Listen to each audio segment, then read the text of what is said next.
தமிழ்நாட்டு அரசியலில் இதுவரை நடந்திராத பெரும் துயரம் நேற்று கரூரில் நடந்தேறியிருக்கிறது.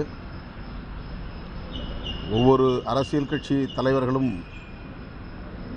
பேரணி பிரச்சாரம் போன்றவற்றை நடத்துகிற போது லட்சக்கணக்கிலே கூடுகிறார்கள்.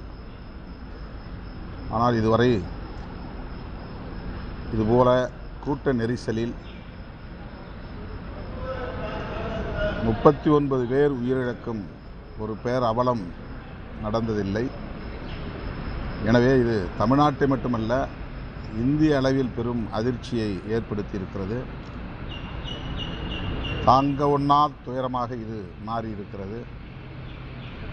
39 பேரையும் பறிகொடுத்து தவிக்கிற இந்த குடும்பத்தை சார்ந்த உற்றார் உறவினர்களுக்கு எமது ஆழ்ந்த இரங்கலை தெரிவித்துக் கொள்கிறோம்.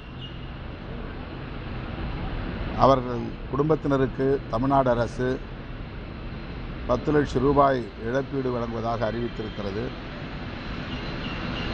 அந்த தொகையை 50 லட்சம் ரூபாயாக உயர்த்தி வழங்க வேண்டும் என்று விடுதலை சிறுத்தைகள் கட்சியின் சார்பில் வேண்டுகோள் விடுக்கிறோம்.